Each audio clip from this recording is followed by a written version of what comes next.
Dark by Design may contain graphic and/or explicit content. Audience discretion is advised.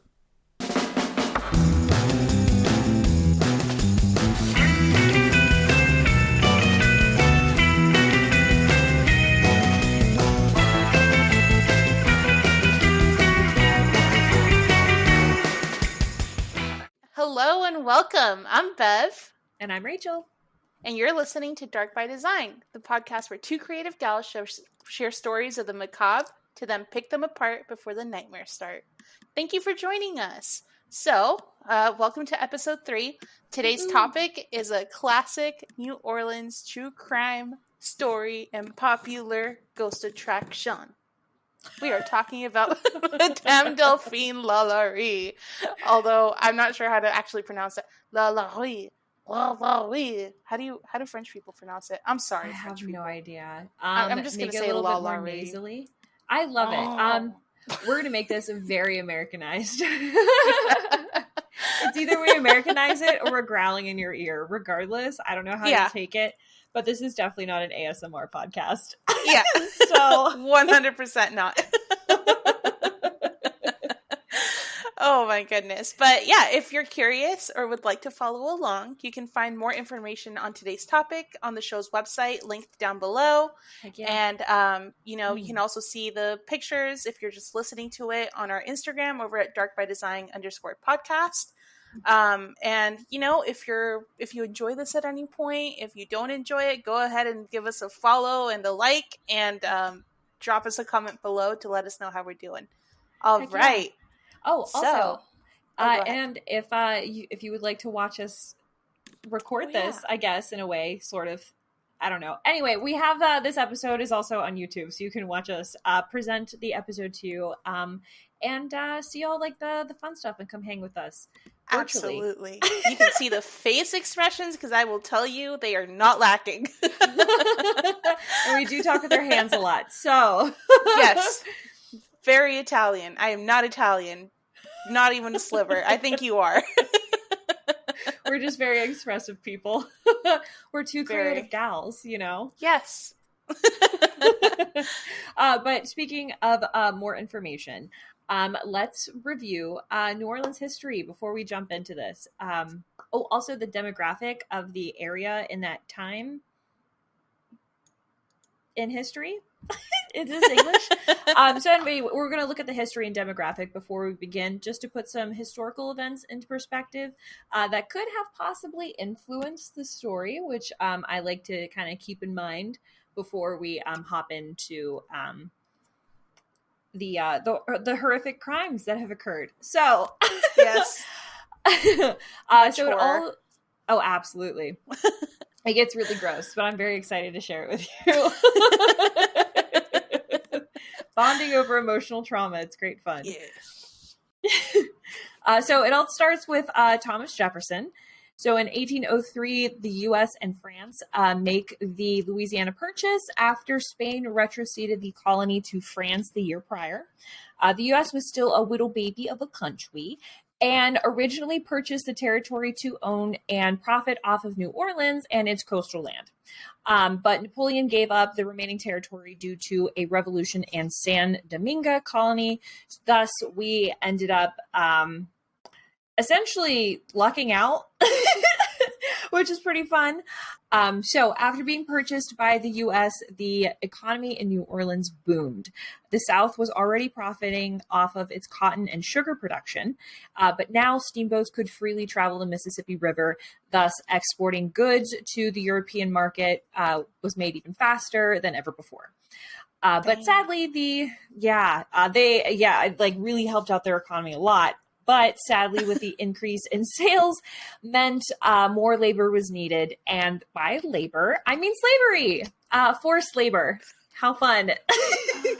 And thus, New Orleans became the largest slave market in the country. There's probably other things that were involved there, but that became the main hub since it was the main port through the Mississippi River into the U.S. So how fun. Gotta love U.S. history, man. Oh yeah. Oh yeah. They I love the like PG-13 version that they give us in like high school and middle school. Yeah. And then you actually read about what it actually is. And Yeah. there's just like a ton of slavery and just killing, rape, murder, pillaging all throughout the US. So just, we totally thought we could own other humans, which or take things that other people already had. But then again, if we didn't, then we wouldn't be here. So then I feel so torn. It's just kind of a weird situation.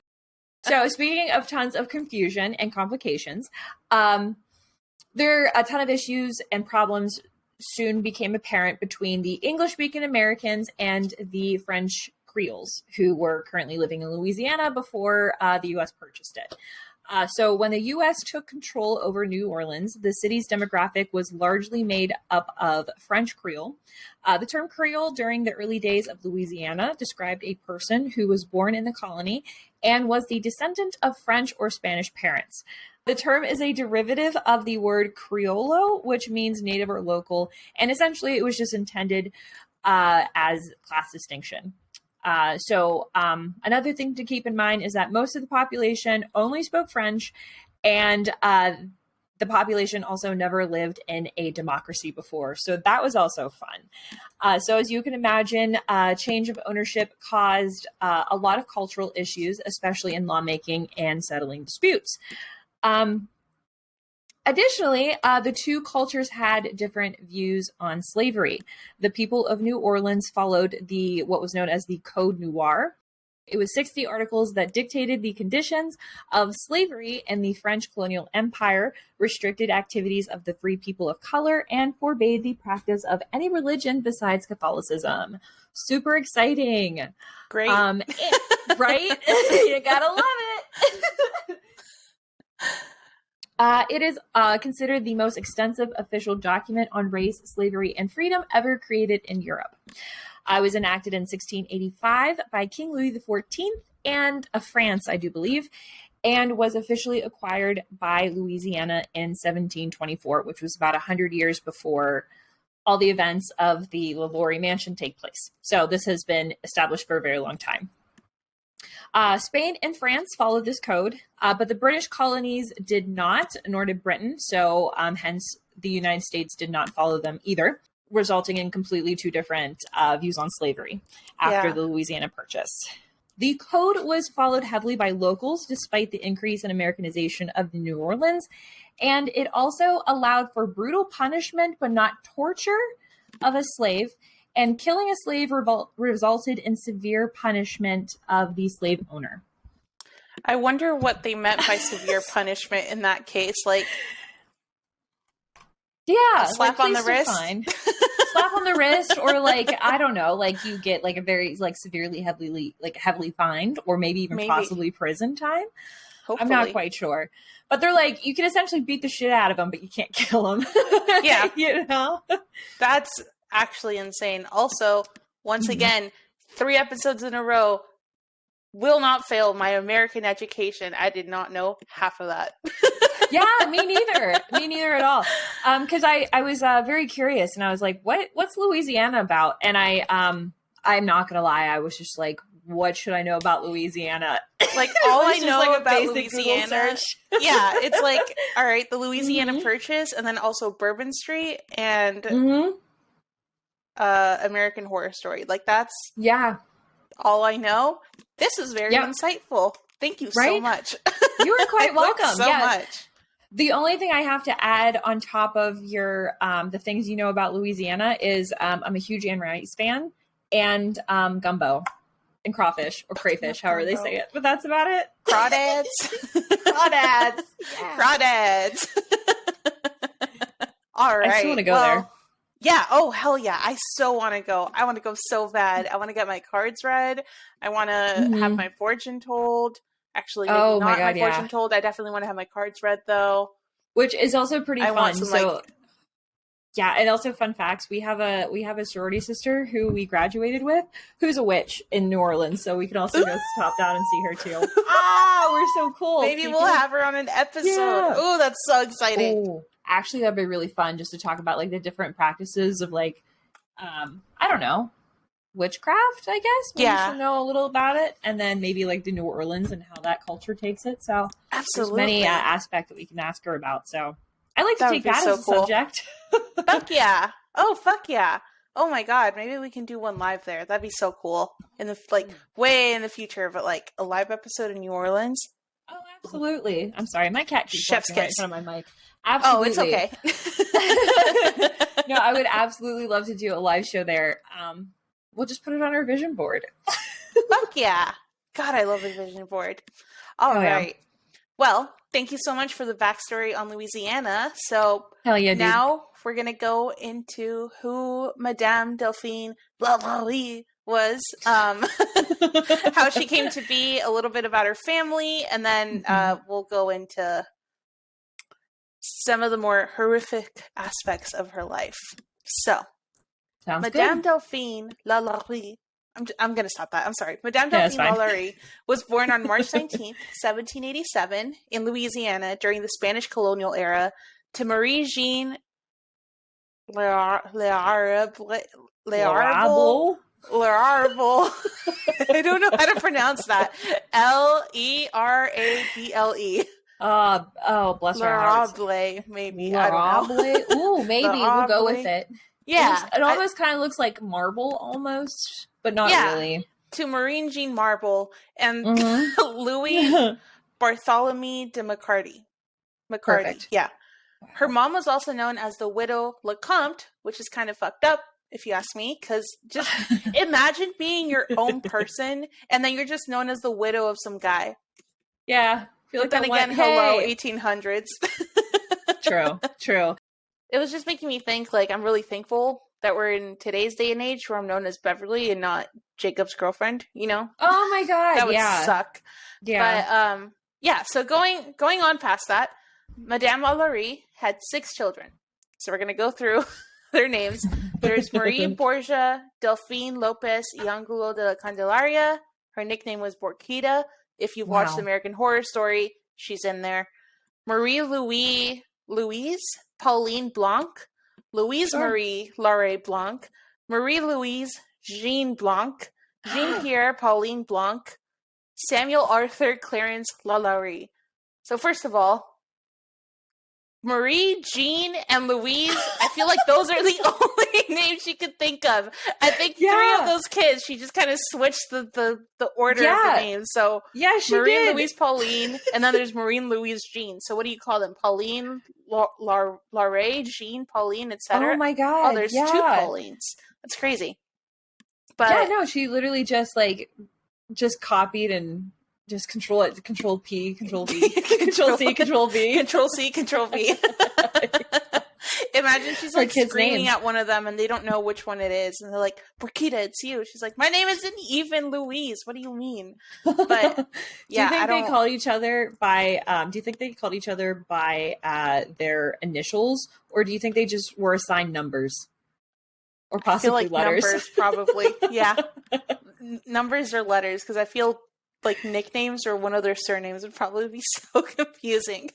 Very true. Very true. But yeah, I don't know. All in all, I feel like that would be just really confusing living in that household. I think this is probably a Catholic thing. What do you think? Oh, yes. No, I do agree. I know my grandma had to get like the names of my dad and his siblings approved through the church. So I think your like your names have, it's like a baptism thing. I don't know. Catholics are weird. We're not going to talk about it. All right, you might know. Is that one of the like 14 baptisms you went through? Absolutely, okay. It was. So you know how weird it is, but I'm in every church registry. I feel like. But no, I do agree that it was probably a Catholic thing because on top of it too, her family was French, and Catholicism ran deep. Yeah. Also, her parents were from a well-established New Orleans Creole community. So she lived a very comfortable life. Let me dictate you how, essentially. She was a rich bitch. Maybe not a bitch, but she was really well off. She didn't have any worries in the world. Definitely a bitch. Yeah. The Micardis were descended from socially influential French military officers and wealthy plantation owners. And by 1794, her family had over 1,000 acres of plantation space, farmland, essentially. So they were loaded. They had lots of money. Yeah. Her father was knighted as, I don't know what this word is, but chevalier. Chevalier, thank you, of the Royal and Military Order of St. Louis or St. Louis. A knight in the United States? Yeah. Well, that's during crazy. like during that the time, French ruling. Mm-hmm. Yeah. That's crazy. Yeah, her uncle Esteban Rodriguez Miro, I think that's how you say his last name, served as governor of Louisiana and Florida from 1785 to 1791, and her cousin Augustine DeMarquis.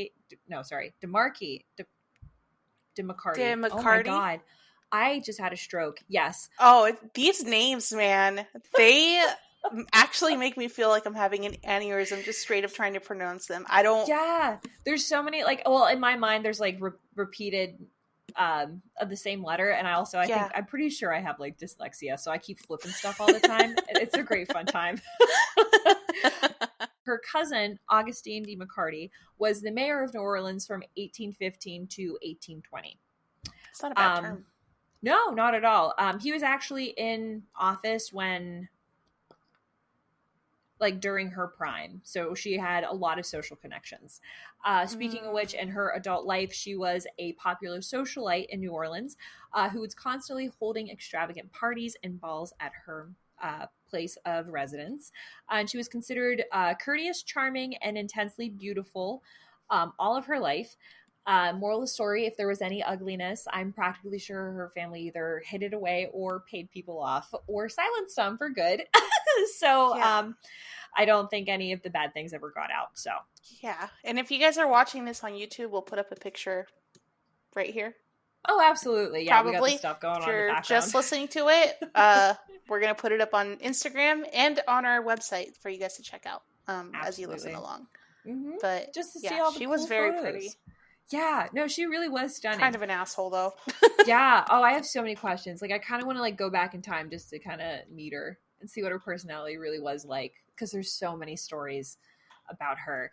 Speaking of actually spilling the tea, I got some tea on her married life, which is pretty interesting. Would you like to hear it, my darling? Please, tell me. Thank you.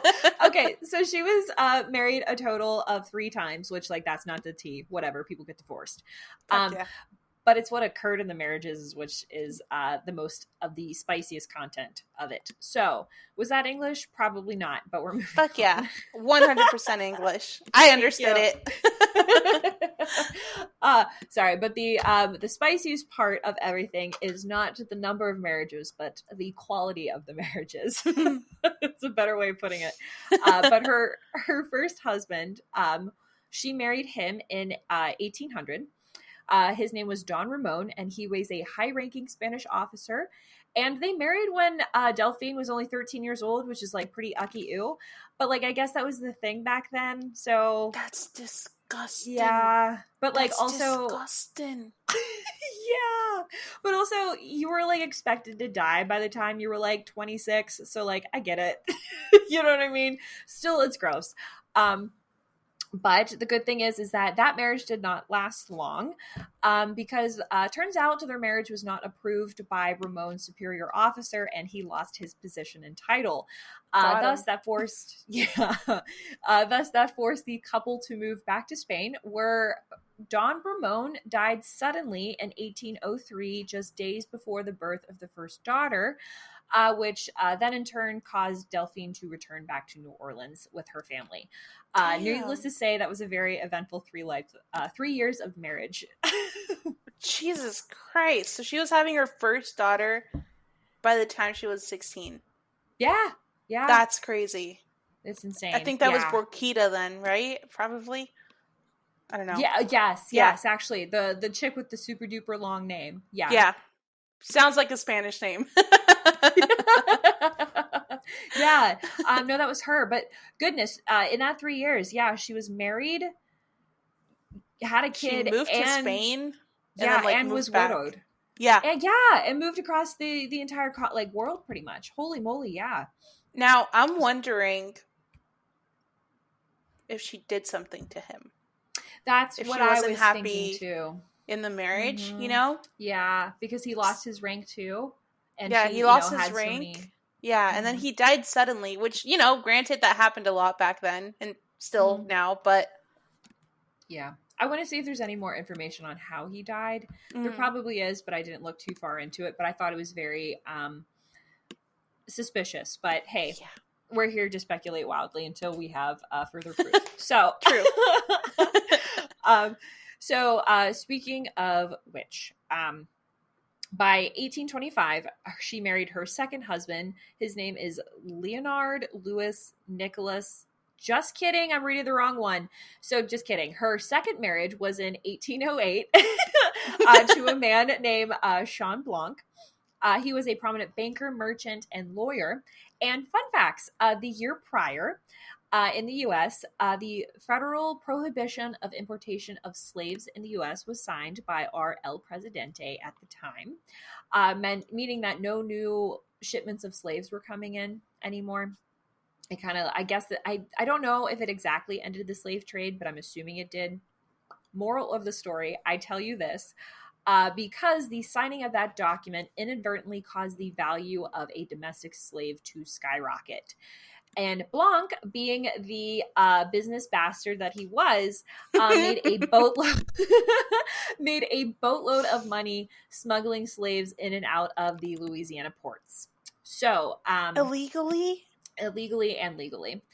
So on record, he had over 350 documented transactions in the slave ports, buying and selling people, essentially just like day traders do with stock. So, not fun. Yeah, but the really suspicious part about everything is that Blanc either died or disappeared under mysterious circumstances because he just up and vanished one day in 1816. So 8 years after marriage, he just either dies, disappeared, mysteriously vanishes. We're not quite sure what occurred. But this guy was shady AF. So he was doing a lot of shady things. So I don't know if he maybe pissed off the wrong person or Madame LaLaurie had a lot of connections. We don't know. But the result of him dying or, potentially dying, caused Delphine to become insanely rich. I'm going to call her Delphine too. Delphine, yeah. I was I don't want to give her a title because she was a kind of a shit person. So, yeah. But Delphine was essentially rich as shit. She was kind of like the, what was it? Anna Nicole Smith type of thing. Like her husband, the rich husband died and then she was left with a boatload of money. Yep. I think that's a bad analogy, but moral of the story. So by the time she married her, so by the time she married her third husband in 1825, she was well off. She could just rely on herself. So her third husband, his name was Leonard Louis Nicholas LaLaurie. And he was essentially her little boy toy. She was a cougar in this situation because he was significantly younger than her by almost 15 years. And he was essentially just graduated medical school. So he was a doctor. Right? Yeah. She was like, listen, I'm rich as shit now and I will date whoever I would like to. Yeah. I'm a rich bitch. Yeah. Aw, man. She was living the life. A couple things to note about Dr. LaLaurie, I'll call him, is that he was an amateur doctor who never established a practice, which was kind of weird and unheard of at the time because once you were a doctor, you're supposed to establish a practice. So that was kind of weird. He was always overshadowed by his wife's popularity, which is pretty fun. And also the marriage soon showed signs of strain. And on November 16th, 1832, Delphine petitioned the First Judicial District Court for a separation from bed and board from her husband, in which Delphine claimed that LaLaurie had treated her in such a manner to render their living together unsupportable. And her claims were confirmed by both her son and two of her daughters from her second marriage. And the separation does not seem to have been permanent because Dr. LaLaurie was present at the Royal Street house on the day of the incident, which we will get to. But yeah, so there was like some issues going on in the marriage. But like I said, I think he was just like a little pet to her. But hey, they stayed together though. So separation of bed and board, does that just mean like he's no longer allowed to sleep in my bed? Or I think maybe I don't know if that's like along the lines of like being like legally separated. I don't know if that was considered like a divorce document at all, but maybe legal separation. That'll probably do it. And then also her claiming that he treated her in such a manner as to render their living together unsupportable. Mm-hmm. I'm kind of wondering. Oh, like what he was doing to her? Mm-hmm. Yeah, I don't know. But what was going on? Yeah, it's weird. Yeah. But so thank you for going into that. Hell yeah, dude. Wild. It's the tea that we wanted. Absolutely the tea. The hottest fucking tea. Holy shit. Yeah. See, I love it because it's like, I don't normally gossip. Like, I hate gossip in real life. Like, I don't care what people are doing. However, historical gossip, tell me all about it. Like, I want to know. I want to know, like, the shit in the pile dirt. Of gossip. Yeah. Historical gossip. Hell yeah, man. Like, I don't want to stand around the water cooler and, like, talk shit on people. I want to know. I want to know what Napoleon was doing on, like, the down low. You know what I mean? Yeah. When he wasn't being a dick. I want to know how many times George Washington masturbated a day. Like, right? God, is that weird? No. Is that weird? At all. So during her third marriage, so they got married in 1825. Mm-hmm. During her third marriage around the 1830s, 1831, they ended up buying the land at 1140 Royal Street in NOLA, in which she built a two-story mansion with slave quarters and all. So we'll put up pictures here, just showing you what the mansion looked like in the past. And then further down the line, we'll go ahead and show you what it looks like now. It's been renovated a bit, and like there's a whole like wax museum and exhibit present now that kind of depicts all the stuff that happened in that house, which we'll be getting into. But so the two-story mansion had slave quarters, and she managed in her own name with little involvement from her husband. So she was so well known, she was so well connected, like Rachel laid out for us, that she was basically, I guess in back then's terms, the man of the house. You know, like she wore the pants. Yeah, everyone addressed her, did not address the husband. So maybe that ended up kind of like causing some tension. Oh, absolutely. She was, I mean, I don't know what like the gender, like social norms were like back then, especially in like the French Creole demographic, but like she was definitely independent. And I don't know if that was normal for a woman back then, but she was well off and on her own. So yeah. That would definitely cause some strain, I feel like. Yeah. Mm-hmm. But the rear galleries of the home were actually used as the slave quarters, while the rest of the home was occupied by the family. So Delphine, her third husband, and two of her daughters resided in the rest of the house. And then tons of parties were held in this elaborately decorated home. So only the most like prominent citizens of Louisiana were invited. So, you know, like her cousin who was a governor, all of her social elite friends. Ooh, you know, local judges was also on the invite list. Fuck yeah. Local judges. Probably Emphasis. Other like, yeah. on like local justice figures in the New Orleans city. Yeah, which is how all of this probably went under the radar for so long. It's wild. But the horrific rumors began after they moved in. So there are actually so many mixed accounts about the way that Delphine treated her slaves, because it's in public, it was accounted that she was polite to them and actually freed a couple of her slaves. But there are more gruesome and terrible tales about what actually happened between 1831 and 1834. So again, this is only 3 years. There were many rumors about her mistreatment of slaves that literally everyone in New Orleans was talking about at this time. And again, like, there aren't that many detailed accounts considering how close she was with the local judges Right, and yeah. local law enforcement. So, like, How, all of like, this what? is, yeah. Mhm. Yeah, we're No, go ahead. only Mhm. seeing what most people Wanted are to see. speculating happened. Yeah, Mhm. yeah, What she wanted to put out. So, exactly. yeah, I don't know how. Well, actually, we do. I do have in the notes. There was just like a lot of just essentially ass kissing and trying to make people look better than others, and Yeah. just a lot of like politics essentially Love were politics. involved. Love it. Yeah. Harriet Montagu, the English social theorist, often accredited as the first female sociologist, recounted tales told to her by New Orleans residents during her 1836 visit. The locals claimed that slaves of LaLaurie were often observed observed to be singularly haggard and wretched. However, in public appearances, LaLaurie was seen to be generally polite to Black people and concerned for the well-being and health of those enslaved. Martineau further wrote that public rumors about LaLaurie's mistreatment of slaves on her property were so significantly widespread that a local lawyer was dispatched to the Royal Street residence to remind LaLaurie of the laws for the upkeep of slaves.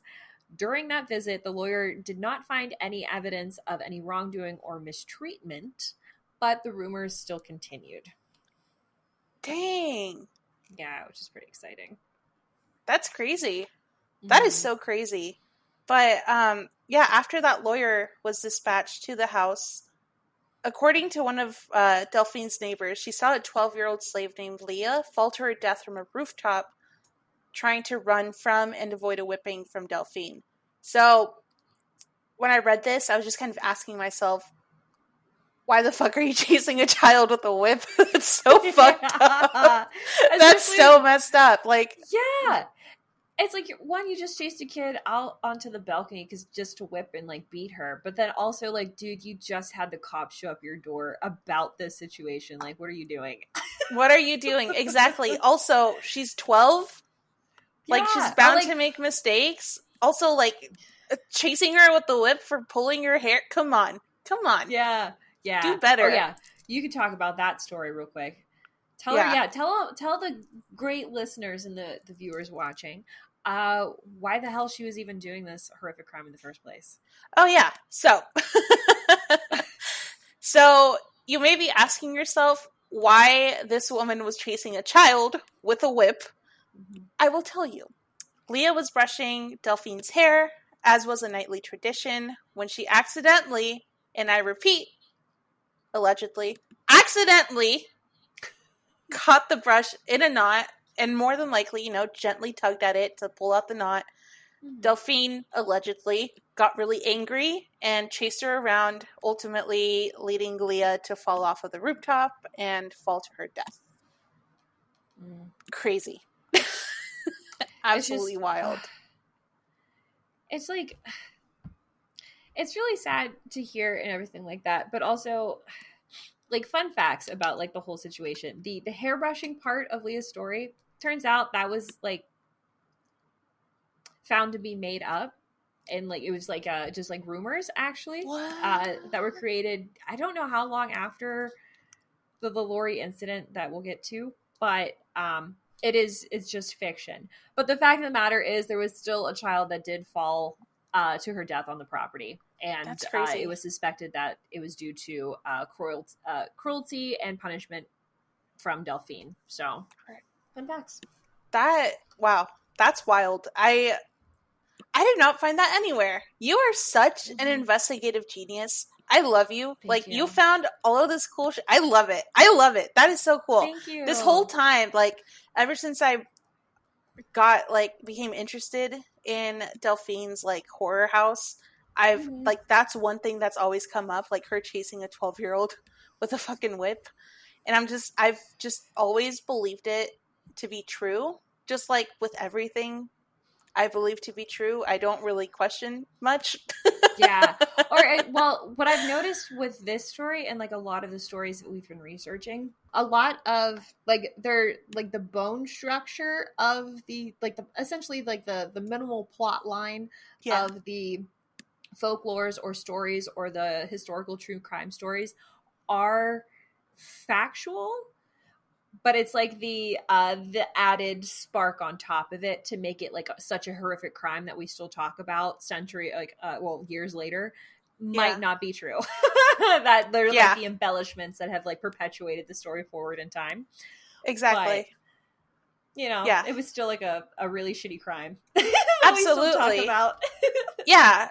And that death actually ended up leading, like you said, to an investigation of the LaLauries, and they were found guilty of illegal cruelty. So, since she was found guilty, she had to forfeit 9 of her slaves, which is crazy, because one of her relatives ended up buying them back, one of her, like, many connections, and then sold them back to LaLaurie for, like, a super reduced price. Yeah. Like, so you mentioned earlier that when that law was passed that they couldn't do like the slave trade anymore, or at least like bring people into the ports, the prices skyrocketed. She ended up getting those slaves back for like a fraction of the cost of what they were. Yeah, it was crazy. Oh, absolutely. Yeah, because all that took place after the signing of that federal document.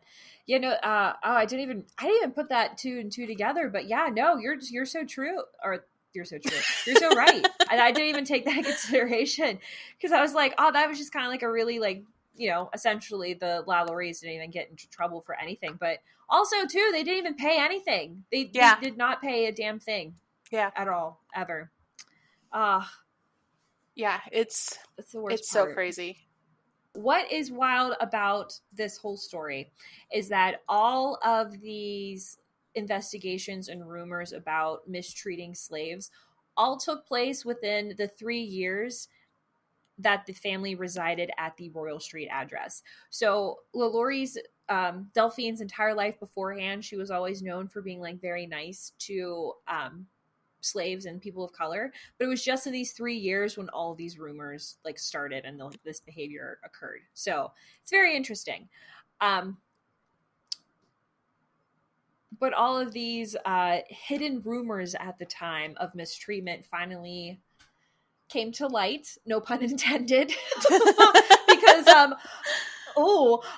April 10th, 1834, a fire engulfed the 2-story mansion.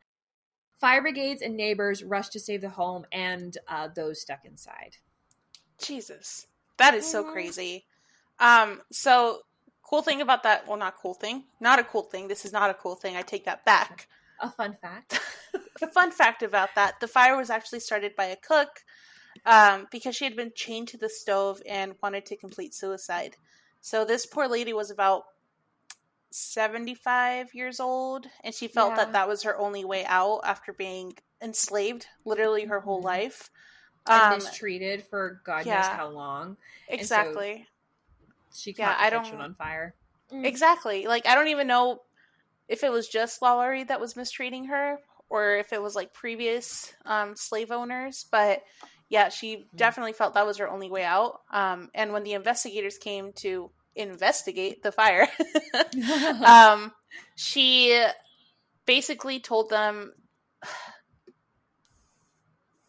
that slaves that misbehaved, right, were sent to the uppermost floor and never came back. And that uppermost floor was the attic of the mansion. Is this when the rescuers were coming in to like essentially clear the house to make sure that no one was left in it? Yeah. And then she told them about the slaves in the attic. Yeah. Oh, gross. Okay. Got it. Yeah. That was the time. Could you imagine being a rescuer and be like, hey, by the way, there are more people here, and it's probably in that creepy ass door on the 3rd floor where no one comes back from. Exactly. And they're like, excuse me, what? Pardon? Yeah. Their eyes literally just go. Yeah.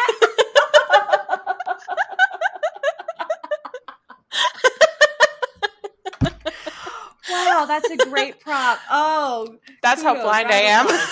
I love it. But yeah, Oh, I I can't. love that. I Damn. can't even imagine being an investigator at that time, and just someone telling me, "Hey, yeah, by the way, there's a fucking attic that no one ever returns from." You're like, okay, so where do they go? Like, Yeah. I. Oh boy. Oh God, I would hate walking up those stairs. Absolutely. The horrors that would wait for you behind that door, God only knows. Exactly. So after the fire had been investigated, they came back to check on these allegations. And the LaLauries ended up refusing to open the door, and bystanders and police alike went to break down the doors and found the horrors that awaited them. So I can just imagine these two people, these two socialites, just straight up saying, "Nope, you can't come in." And then everyone and their mothers outside just going, "Nope, we're going to come right in." And they just push them out of the way and go up to that attic. Yeah. Yeah. Oh no, it's insane. Of course, these were also accounts from neighbors after the incident. But people were saying that the LaLauries were refusing to give like entry to help rescue their slaves, and that they were more preoccupied with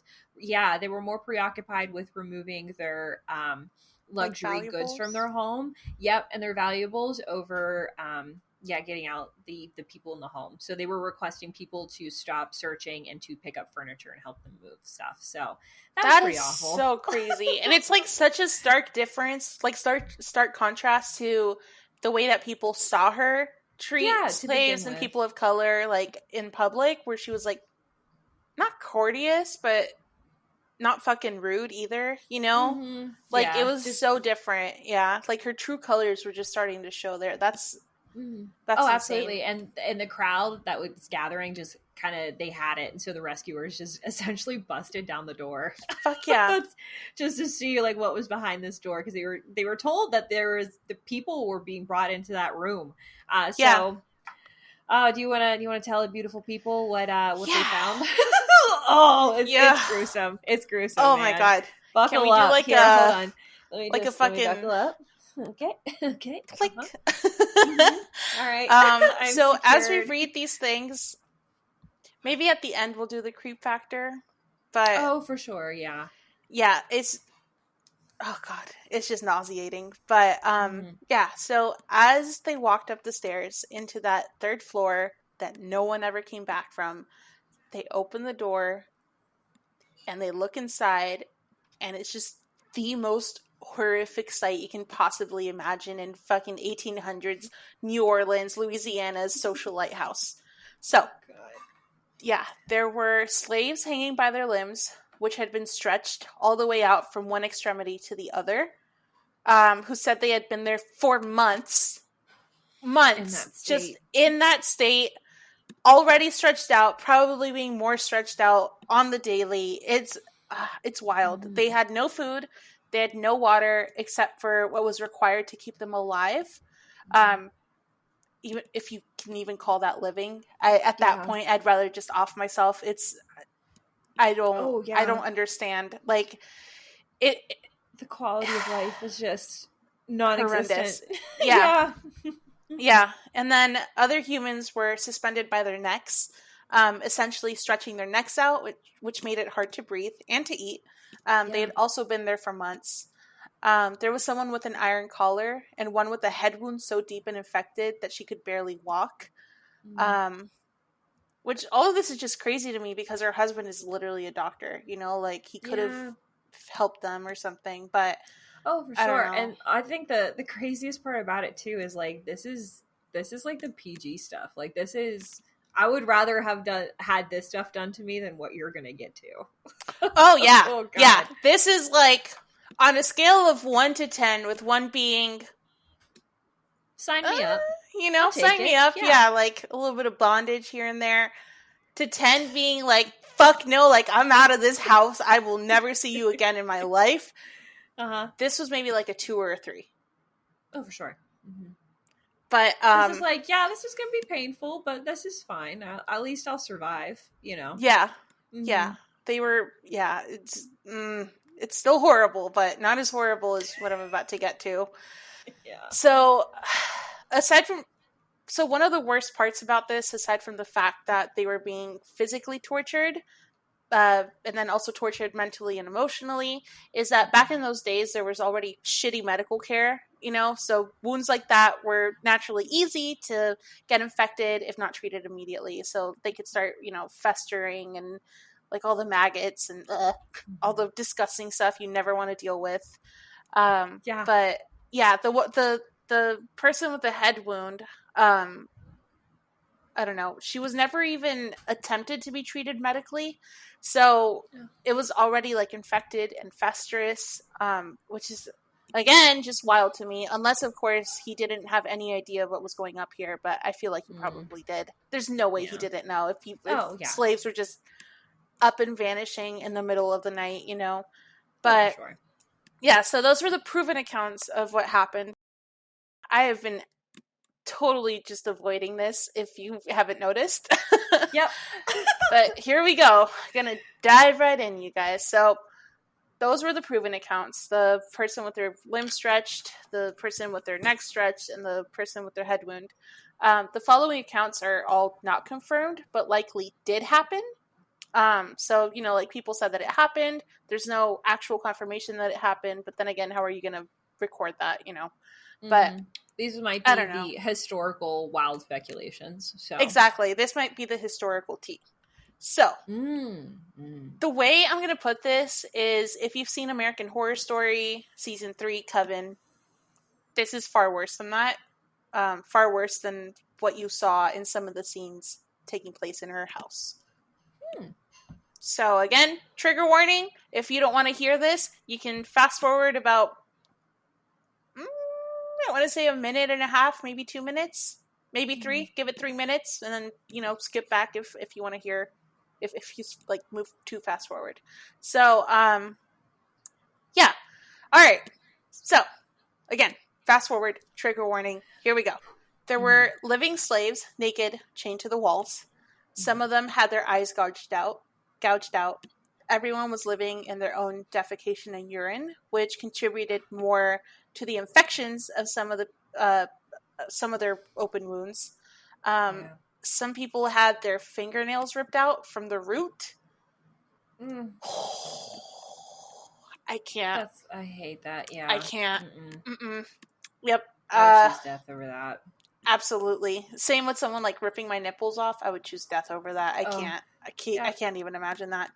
But so there were knees that had the like skin ripped away, exposing the kneecap and the ligaments. So like not even just like a scrape or a rug burn, like they straight up got like a knife and a scalpel and just completely took skin. That's the word. Thank you. Flayed the skin.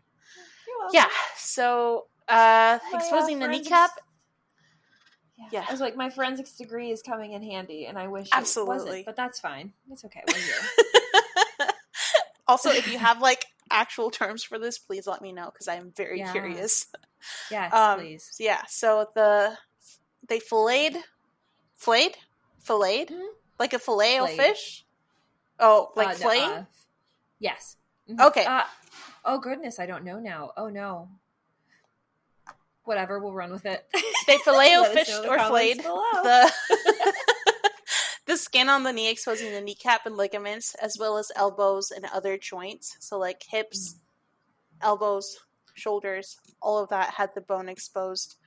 Some were missing chunks of their butts, in which they literally had gaping holes of just missing flesh. Which how do you do that? Do you just take a knife and twist it around so it's a circle? That's crazy. I don't know. I don't even know how your mind comes up with this, but a lot of them had their ears sliced off. So again, keep in mind it's the 1800s, probably no anesthesia, especially because they were deemed inferior because there's slaves, which is fucking stupid. God. Yeah. Okay. And they were still hanging by a thread.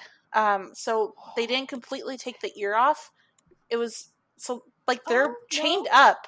And their ears are just dangling. So it's like a wound that never heals because it's slowly ripping apart while they're moving. Oh, God. It's like an organic earring.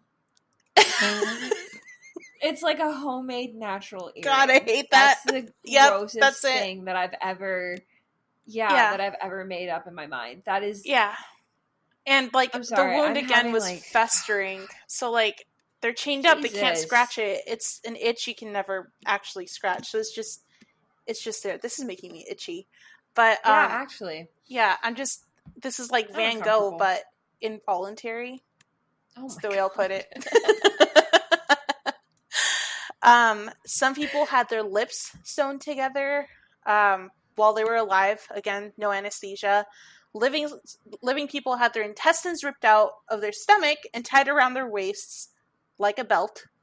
Oh God! Yeah, one of the fire victims had her arm amputated at the elbow and had her skin peeled off to look like a human orange peel. So once they took this part, the forearm off, they straight up just, kind of like in Black Swan, where she like peels her finger. Yep. No, like that, but with skin. Great. Okay. Yeah, yeah. We're almost done. One person had her limbs broken and set back together at odd angles, so she would look like a crab, which kind of sounds like medical shit to me, like some weird medical experiment. So maybe her husband, which also just, what the fuck? I hate it. I hate every second of it. I just can't imagine looking like a crab. Like, your elbow, instead of going like this, bending that way. It's just unnatural. Oh, God. I don't understand. And then, last, but certainly not the least gruesome, some people had holes in their skulls where Delphine inserted a stick in order to stir their brains. I'm going to repeat that again. She stirred people's brains with a fucking stick. Just casually stirring people's brains. Casually. I don't understand. Okay. I can't ever imagine I can't ever imagine thinking of even just stretching someone's limbs, Oh God, yeah. No. I don't which of those do you think is the worst, though? I'm not quite sure. Oh God. Okay, so I think I'm back. I went somewhere, not physically, but mentally, while you were describing all that. I hid in my happy place. Yeah. I don't want any of that to ever occur, ever. Oh God, if I had to choose this awful, just torture roulette of options, God, what would I want? I mean, honestly, out of everything, just take my fingernails. Oh my God. I'd rather just do that, man. That honestly, the fingernails don't sound too bad after all of that stuff. So, I would like to recant my prior statement, have it stricken from the record, and I will take that punishment instead. But absolutely not. So it's just, oh goodness. So if you are imagining that and having a huge emotional reaction to that, imagine the people who were there when they saw that, or imagine the people who were present during the time when all the slaves were removed from the property. How fun! Also, right? Imagine being one of the people that was tortured. I would off myself. I would. I don't know how. Moly. I would try just die. Like no. How do you? My will for life is just gone at that point. Mm-mm. Yeah, like how do you live life after that? I've seen too many horrors, But the worst thing about all of these atrocities is that nothing was done about it at all. In fact, fun facts. Once the locals who gathered around the property, the people who saw the tortured slaves removed from the property, once they realized that the sheriff was not going to show up and arrest the LaLauries for their actions, those local neighbors and people who were just watching all of a sudden turned into a local mob. So, citizens arrest. Pretty much, yeah. Fuck the rich. Eat them. Take them down. Yeah, they took matters into their own hands. They completely demolished and destroyed absolutely everything that they could possibly lay their hands on. And when a sheriff and his officers finally arrived, they showed up to arrest the locals, but not the LaLauries. How fucking Not twisted to is make that? this political, but nothing has changed. Oh yeah, nothing has changed at all. Yeah. But the good news is, I guess, out of everything on that subject, or in that particular situation, is that by the time the cops did show up, the bystanders have completely destroyed the entire property and had just demolished it and torn it down. So like not even the walls, like there wasn't even wallpaper left on the walls. Like they were pissed. They destroyed everything. Yeah, I'd be pissed too. What the fuck? That's wild. Yeah, a lot of people were speculating that she was either insane, right? Or just deeply, deeply depraved and disturbed. But yeah, a couple of theories that kind of revolve around this is that some people thought she felt anger when her uncle was murdered by slaves in 1771, which may have had something to do with it, although that's still no reason to literally torture tens of hundreds of people. I don't know how many people were actually up there. Probably more than 50. You know, it was a mansion. But but so maybe that had something to do with it. The Haitian slave revolt of 1791 to 1804 could have been another factor, as well as the uprising in New Orleans in 1811, both of which could have caused like mass fear and hysteria. So it is said that slave owners in that time began exercising increasing violence, regardless of the rules, violence and brutality against their slaves, in order to create docility and prevent recurrences of these revolts. So I guess like the only reason I could possibly think of her stirring someone's brains is to keep them docile. But even then, just I don't understand. Like, still not a reason for someone to do that. It's like my thought was, it's like, we get it. They like the French Creole followed the Code Noir. But now where they were like, well, since the Code Noir was thrown out by the Americans who bought the French colony, were they like, there's no rules anymore. I'm not following yours and mine don't exist anymore. So I'm going to do what I want. Yep.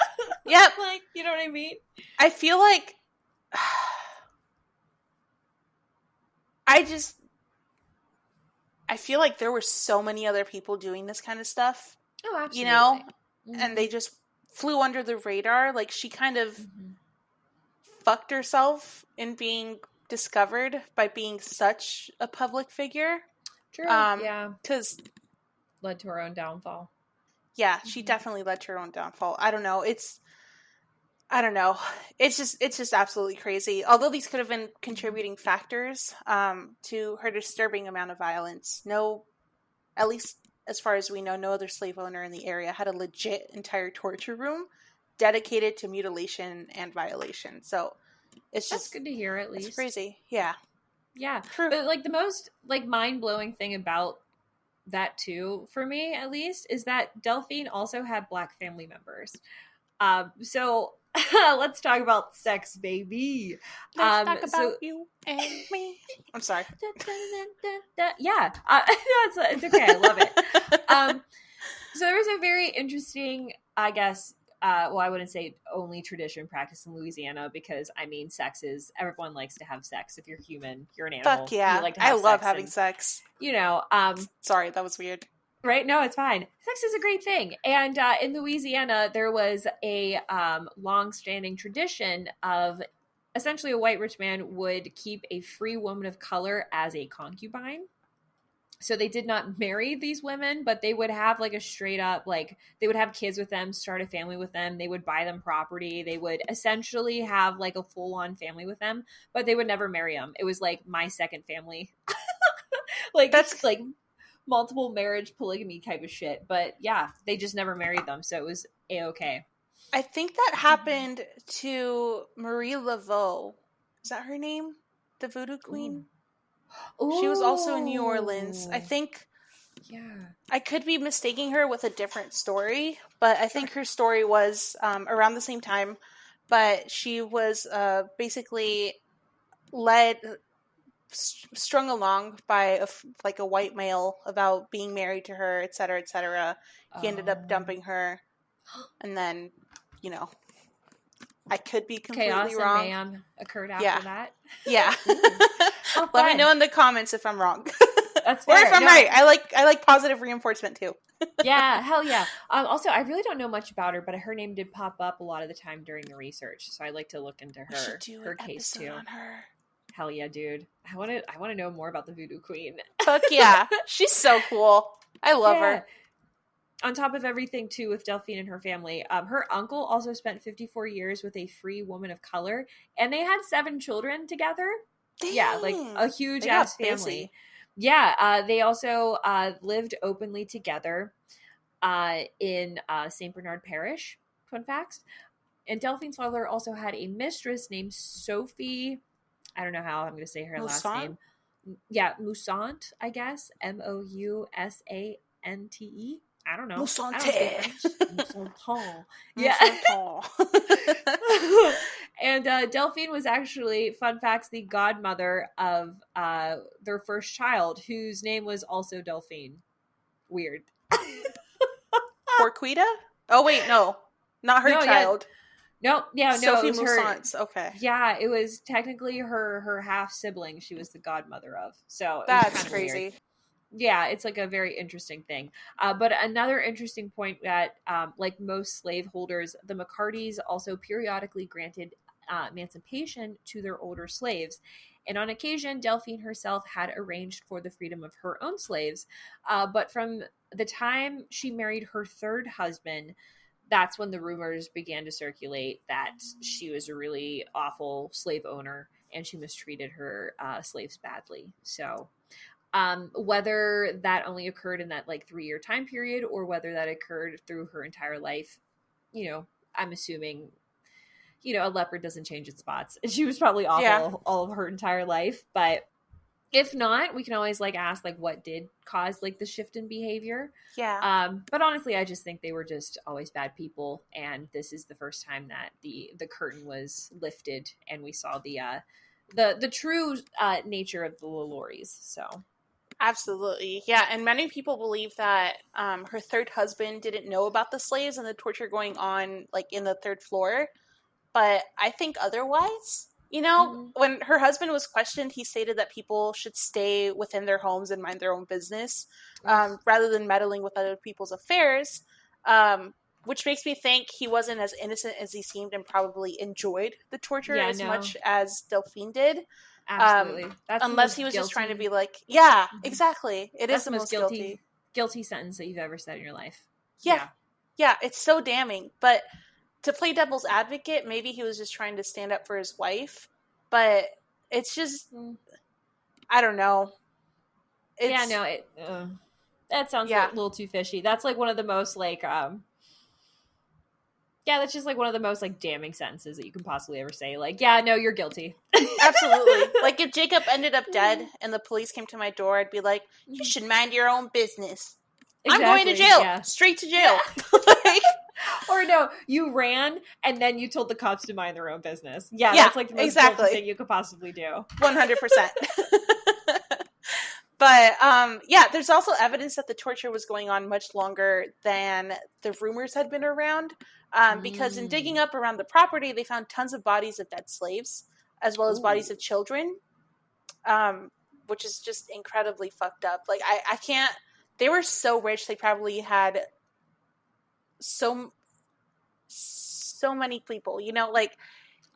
so many connections just to hide all this stuff. Exactly. And, like, again, like, around that time there was a lot of turnover, especially with like trading and, you know, shit like that.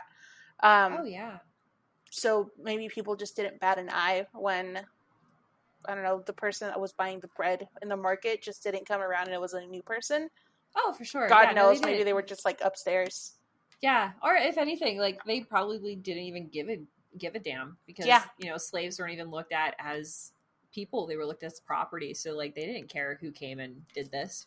You know, they were essentially so like farm animals. Yeah. Yeah. Ugh. So fucked up. But yeah, another speculation is that since he was a doctor, He was actually the one mutilating them beyond repair in order to attempt new medical practices to cure their wounds. But again, there's no proof that this ever worked or happened. It's also speculated that he was into practicing voodoo and was attempting voodoo rituals on disobedient slaves to see whether or not it would work for him, but there's also no proof of this either. But I'm leaning more towards, you know, he was doing like medical shit on them. Like, I'm just thinking about the crab person. And also like the brain stirring just kind of reminds me of a lobotomy almost. I don't know. Yeah, very like medical experiment-esque sort of thing. Exactly. Yeah. So like with this case, it's what, almost 200 years old at this point.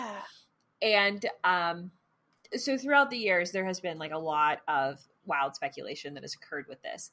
But there are, at least that we know of, 2 known facts that we have stated thus far about the fire incident. And that's with one is that the rescuers found 7 slaves in the attic that were one is that the rescuers found 7 slaves in the attic, and 2, those slaves were found to be tortured, they were starved, and they were also chained up to the wall. So like there was torture that occurred. We found slaves in the attic and they were tortured. To what extent, that's where all the speculation starts to come into play. Absolutely. So the details of the torture were embellished, of course, over the years, and the most exaggerations can be actually traced back to books written by commentaries well after the fire. Like we're talking back to like the 1940s. They were still writing stuff about this incident. That's insane. Yeah. The more gruesome stories are just renditions told by a journalist by the name of Jean Delphine. I think that's how you say it. And they were written in her book entitled The Haunted House of the Rue Royale in 1946. So Delphine claimed to have come upon her information from, quote, old newspaper accounts, interviews, and neighborhood hearsay. Delphine also declared that when the house was sold, workers went about rebuilding the house. And that's when they discovered numerous human skeletons were beneath the home in all sorts of positions, helter-skelter, barely covered in soil. Super duper horrific. And that's some of the skulls had like holes in them from like, signs of experimentation and such. But the fact of the matter is that actually all of that information is actually untrue. There was no horrific skeletal burial scene found on the property. So they did find some remains on the property, but they were already noted deaths. There wasn't like any like mysterious deaths that did occur on the property. But I mean, there were some people that were buried there, but they were already known and like documented. So it wasn't like too gruesome. Right. As the rumors have started to spread. And in fact, the original building remained in ruins for at least another 4 years until it was rebuilt by a man named Pierre Trastor. After 1838, and it assumed the appearance that it has today. So not even the original building even stands today. So over the following decades, it has been used as a public school, a conservatory of music, and an apartment building, a refugee for young delinquents, a bar, a furniture store, and a luxury apartment building. Newspapers at the time also exaggerated the story. While other newspapers in the area said that the slaves were kept in poor conditions, the New Orleans Bee newspaper took it many steps further by saying that these slaves were tortured and some of them appeared to be a part of medical experiments. But the thing to keep in mind with this newspaper is that the New Orleans Bee had a reputation of essentially being the National Enquirer. So just like the equivalent of just tabloid. Just a stupid tabloid or just trash facts, quote, trash facts that you hear on Twitter. Yeah. Just horrendous garbage you hear online. So they're most likely untrue. They were the only newspaper to include stories about the horrendous torture the slaves suffered. And also historians argue that the Bee's article about the fire, the slaves, and the LaLauries were based on information they obtained by hearsay. And there's a little Your bit of tea Honor, that comes hearsay? with this too.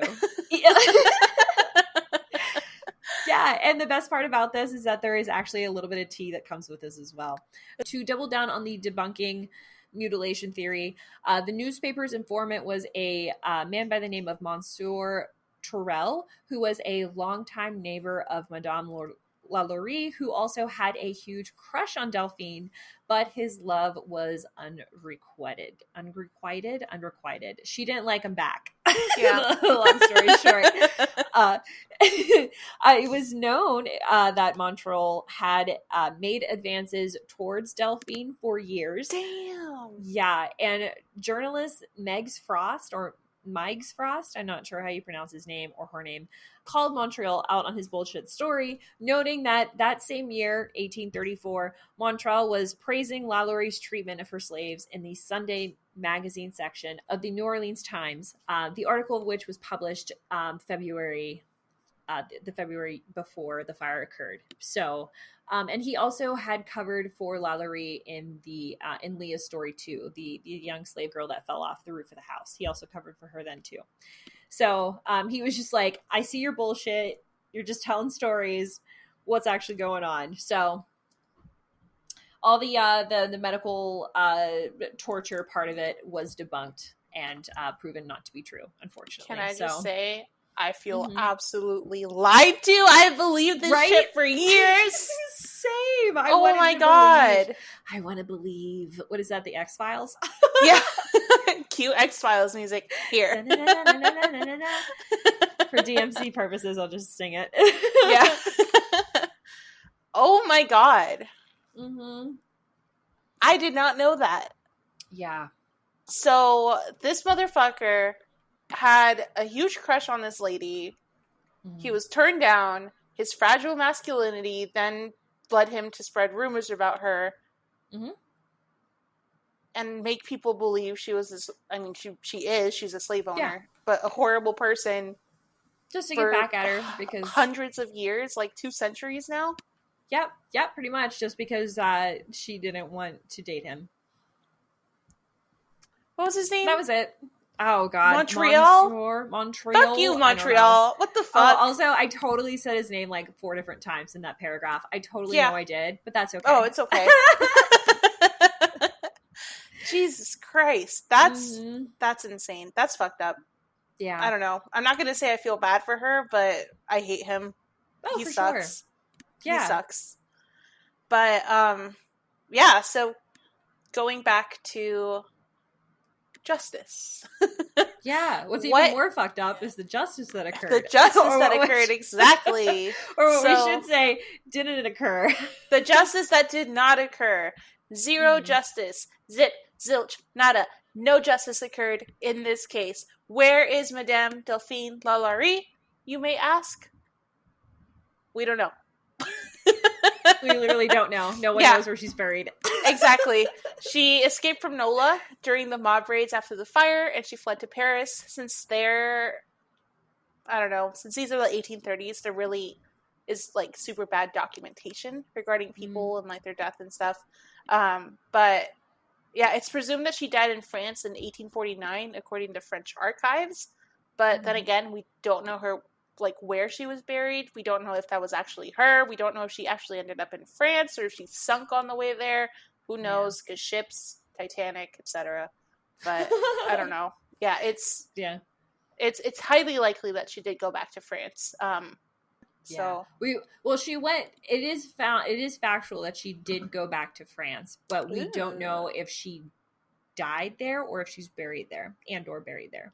Okay. So we do know that after she left New Orleans. I don't know how you say it. Nolens. We do know that Delphine did in fact go back to France, and that her ship did dock in Mobile. I think it's Mobile, Alabama, before continuing the journey to Paris. I think that's Mobile, Alabama. I didn't note that in my notes, but it just says Mobile. Yeah. Mobile. So I'm assuming that's what that is. But more of the story, her death is shrouded in mystery, just as her life was, from being gored to death while hunting boar on her French countryside manor property to her secretly returning to New Orleans later in life under an assumed name and died in secret. We don't know, but historians widely accept that she did die in France.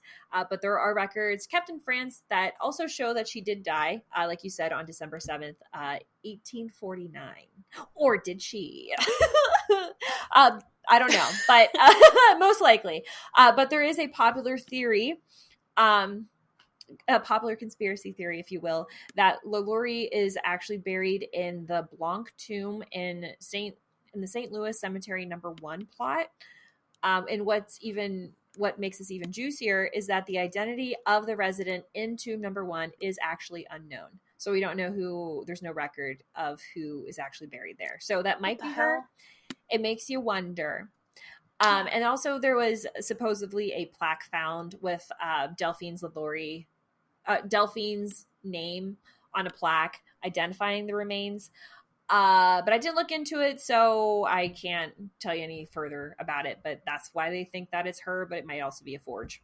Who knows? So, or it might be another LaLaurie. I don't know. True. Yeah, like her family was still there. Like she left, but her family still stayed. So exactly. Yeah. Wow. That's crazy. Yeah. What are your final thoughts on all this? Well, I'm going to start off by saying slavery has never been and never will be okay. It's still going on today. Sure. It's not okay. Mm-hmm. It's not okay. Never will be. No human should be owning another human. It's bullshit. And those people that were slave owners and those that sympathize with slave owners can kiss my sweet ass. Anyway. Amen. Slavery was horrific, as it was. But this shit was just like through the roof horrific, or at least what I thought I knew about it. But now after you like debunked it all and kind of brought to light what, what was his name? Marietta? Oh, Montreal. Yeah. Yeah. Yeah. The shitty neighbor. The shitty neighbor. Yeah, exactly. That stupid journalist from the 1940s. It just comes to show that, I don't know, guys have had fragile egos since like the 1800s, probably even sooner than that. But people are just assholes. Yeah. Also, the way that people fabricate this kind of stuff, and it's just a whole game of telephone for 200 plus years. And here we are today with like me believing every aspect of it without even investigating, which thank you so much. You were a godsend. Yeah. I tried. I did my absolute best. Exactly. I would have gone on like another 30 years maybe still believing this before I actually uncovered it. That is fair. There's actually a couple of books that I found that I don't have them written down, or I would tell you them, but there are a couple books on like the reliable history books on the LaLaurie events, and I kind of want to look into it. So if I do end up picking it up, I'll maybe like make a post on it and let you guys know how it is. But hell yeah. Yeah, until then, who knows when I'll get to it, but it's on my book read list. I love it. Yeah. Oh, there you go. Maybe we can have like a book club of all like the spooky things that of all the like the books that we can recommend and put them on. That would be Discord so or something. Cool. I love it. I also refuse to believe that her husband wasn't involved. If anything, I feel like he was probably the mastermind behind it. If all of that stuff had occurred, you know, like there's, I don't know. With the medical experiments. Exactly. And stuff like that. Definitely medical experiments. But I don't know. Either way, they can rot in hell for thinking they can own people. Also, I don't know. I just keep thinking about some of the stuff that allegedly happened to these slaves back to like medieval torture, which we should definitely do an episode on. Yes. Yeah, it's, I don't know. It's just, there's not that much time between like medieval times and the 1800s, but it just shows that like nothing has really changed and people are still just horrible. Absolutely. Regardless of the time in history, we're still pieces of shit to each other. Exactly. Essentially. Yeah. And like my last thought is just, where the fuck did she go? Yeah. Like she definitely went to France, but like where did her body go? Mm-hmm. What happened? And are there still like surviving LaLauries to like test bones and DNA, you know, to like truly confirm where she's buried? I don't know. Just the speculations of everything that happened was just so much worse than American Horror Story. All right. Well, yeah. What are your final thoughts? Yeah, no, the issue that always bothered me, which you had called out beforehand, is that the Dr. LaLaurie is always overlooked in history. We never talk about him. I didn't even like know anything about him until we did the research, and like I had to dig. Just to find anything out about this man. And I have, there's no like records of what happened. Well, I don't know if there's no records. I didn't find anything about what happened to him after the fire and the incident. Also, I don't know what occurred. Kids? Yeah, I have no idea what happened to this family. So that's also just another mystery that I want to carry out of this show and maybe do like a I don't know, like a not a rewind, but kind of like a callback episode, like a follow-up episode on the LaLauries, and if we find any new information to kind of document it. But I have so many questions from this case. Yeah. Also, I kind of find it hilarious, which is like, it's not funny, but it kind of is. But I still find it funny that he still, like, he will forever be overshadowed by his wife. The husband of Madame Delphine LaLaurie. Yeah, pretty much. I think that's always funny, too. But regardless, they're both horrific assholes. And I just really wish they were both called out and something actually happened to them punishment-wise. Yeah. But, like, the positive outcomes that occurred after this devastating discovery was that it actually forwarded the anti-slavery movement in Louisiana, which is pretty interesting. Okay. The incident at the LaLauries occurred during the apex of the Americanization of Louisiana. So there was already strong disagreements on the regulation of slavery. And also, I think one could kind of speculate that kind of Delphine and her family were kind of the scapegoats. Yeah. And they were used as like an example of like why slavery is so bad type of thing. But like still they were still shitty slave owners. And they were also, because they were such like a big name in the city, like they were such a huge socialite too. I wonder if like taking them down, they were just kind of used as an example to move the movement forward. We're glad it happened. Yeah. But still, I still wish they got in trouble for it, but even though they were well known of who it was, they still escaped punishment. Yeah. And then also the other good thing is that it also exposed the interworkings of the rich and how the city actually operated in New Orleans. So yeah. Or it kind of shined a light on the evil workings. Yeah, I feel like if they got an invitation to one of her balls, like they had to owe her a favor, you know? Oh, absolutely. It was like you kept an unspoken rule, probably. Mm-hmm. Yeah. Mm-hmm. Yeah, absolutely. But creep factor, baby, hit me with it. What you got? Absolutely, a 5 out of 5. I'm gonna go total white girl on this. I can't even. Like, just while writing out like all of those things, I had to take a step away a couple of times just to decompose myself, because that shit was wild, man. I don't know. I can't even imagine the psychological torture that they allegedly went through, you know.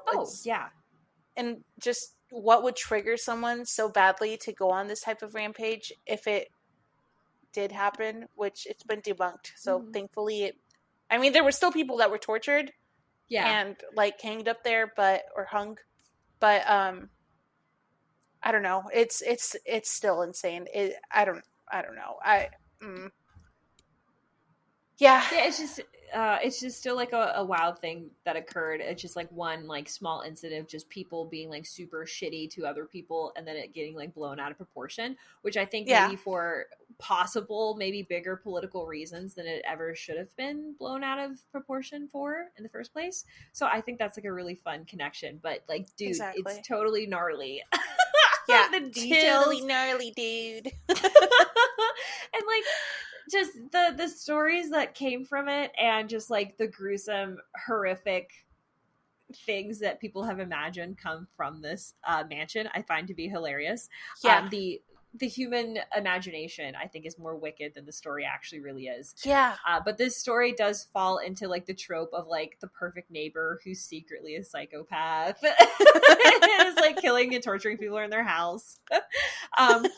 But even like when you remove the rumors and you look more into it and the historical events that play into the possible events, I think it makes for like a juicier story. Absolutely. And so just think about it. Like one of the city's richest elites is now torturing and experimenting on her slaves. Like how juicy, how dramatic. Give me the tea. Give me the Earl Grey tea. I had to think of a type of tea. I'm sorry. You're good. So at this point in history, the only two things that we do know about the LaLaurie incident at the fire is that they did find slaves in the attic and that those said slaves did show signs of torture and were starved. So that's the only things we really do know. The extent of it, like we do know that they were chained and they were, tortured, but the extent of the, the atrocities that did occur to them, the majority of them were falsified or fake to begin with, which is like kind of a huge bummer. But still, after all of these years, the story still holds up, and it's just carried on it's just carried through history on the back of lies. So that's pretty fun. But it is on my bucket list to travel to when I go to New Orleans. Absolutely. So I would love to go there and also visit a bunch of haunted houses. So thank you guys so much for listening to our creepy stories and wild speculations today. Woo, I'm so glad that we debunked. Woo! I'm so glad that we debunked like everything pretty much. Yeah. At least with like the horrific things. Yeah, I totally would have gone on for like another 40, 50 years. Believing all that happened. Yeah. Yeah. But yeah, so thank you guys for listening. Again, this is the Dark by Design podcast. Please feel free to like, comment, and subscribe, and follow for more monstrous episodes released every Sunday at midnight. You can find more information about today's topic on our website at darkbydesignpodcast.com or on YouTube, Instagram, Twitter, and Twitch. We're going to start streaming on Twitch soon at darkbydesign_podcast. Yeah, go ahead and listen to us on your favorite podcast streaming website or site, and watch our show on the YouTube channel if you want to see our lovely faces. If you guys go ahead and drop us a 5-star rating, we'll read out your names on the next episode. Hell yeah, my dudes. So if you want to hear your name but two totally not famous people, drop us a rating. We're just here to make friends and talk about exactly shit, so we want to talk to you. Also, if you have if we also want to hear from you guys. So remember, it's a 2-way relationship. If you have a creepy encounter, ghost story, or personal true crime story that you'd like to share with your fellow Coven members, DM us your story on social media, or preferably email us at darkbydesignpodcast@gmail.com. If it's a listener story, go ahead and put listener story up in the subject line. If not, if it's some sort of commentary, anything that we should know, etc., just, give us a cool subject line so we read it. Hell yeah. All right. Thank you again so much for joining us. I'm very excited for our next episode, and I can't wait to release that and let you guys hear that. But until next time, please enjoy all the information on our website that we've listed above, and check out all the fun information and pictures that we found. And other than that, I think last thing. Yes. Rachel streams on Twitch. Follow her at Miss Quirk. Oh, 2Ks. Goodness. Yeah. Thank you. And also, Beverly's a really cool artist, so go check her out. Her name is Beverlocks on all socials, and all of our socials are also linked on our social medias as well. So, and also in the descriptions below. But thank you guys so much for tuning in. We will see you next Monday at midnight, or Sunday at midnight, whatever it is, and or Sunday at midnight. And until then, be nice to yourself, be nice to other people, and peace out, Girl Scout. Bye.